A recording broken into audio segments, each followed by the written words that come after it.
Barka da zuwa Hujja News TV 24 mai kawo muku labarai masu inganci. Masu saurare barkanku da sake kasancewa da mu a daidai wannan lokaci a cikin labaranmu na yanzu, inda za ku ji mu ɗauke da rahotanni akan al'amuran da ke faruwa, inda za ku ji mu da labaran ƙasashen ƙetare da kuma na nan gida wato Afirka.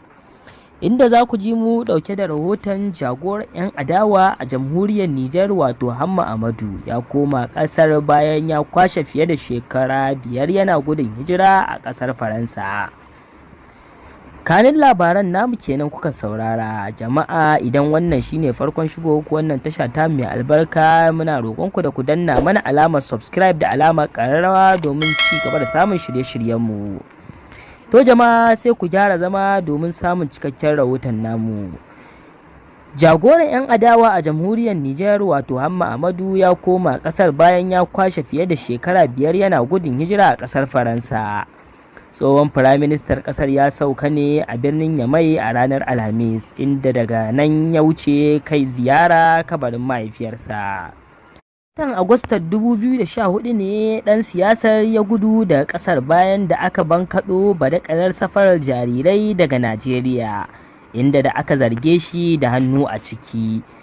Haka zalika a shekarar 2015 shugaban jam'iyyar Model Lumana ɗin ya koma Nijar lokacin da ƙasar ke shirye-shiryen manyan zaɓuka, amma tun a yana cikin jirgin hukumomi suka kama shi suka kai shi gidan yari garin Filingu a jihar Tilibiri. Watan Satumbar 2015 ne jam'iyyarsa ta tsaida shi a matsayin ɗan takararta a zaben da aka yi a ranar 21 ga watan Fabrairu na 2016. Wane ne Hamma Amadu? An haife Hamma Amadu ne a shekarar 1950 a garin Yuri na jihar Kollo da ke jihar Tilibiri. Ya yi karatun aikin kwastam da na gwamnati a makarantar koyon aikin gwamnati INAM da ke birnin Yamai da kuma babban cibiyar koyon aikin gwamnati ta ƙasa da ƙasa da ke birnin Paris na Faransa. Hamma Amadu ya rike manyan mukamai daban-daban na gwamnati daga 1972 har zuwa 1988. Lokacin da ya zama ministan yaɗa labarai a lokacin babban taron ƙasa na Conference National a shekarar 1991, Hamma Amadu ya tsaya kai da fata wajen kare jam'iyyar MSD Lumana wadda ya wakilta a wajen taron, abin da ya ba shi damar zama babban sakataren jam'iyyar a 1991. Hamma Amadu ya rike mukamin firaminista na Nijar har sau 3 tsakanin 1995 da 2007, lokacin da majalisar dokokin kasar ta kada ƙuri'ar yanke mashi ƙauna.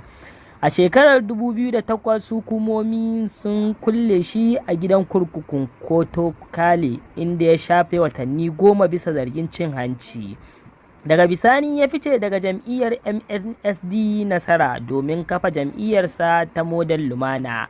Sau 3 kuma ana zaɓar shi a matsayin ɗan majalisar dokoki. A zaben shugaban ƙasa na 2011 ya zo na 3 kuma ya marawa Muhammadu Isufu baya a zagayen na 2.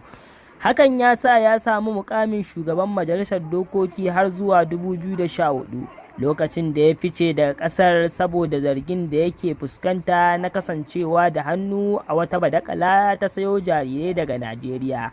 Daga nan an kama shi yayin da ya kamo gida watan Nuwamban 2015.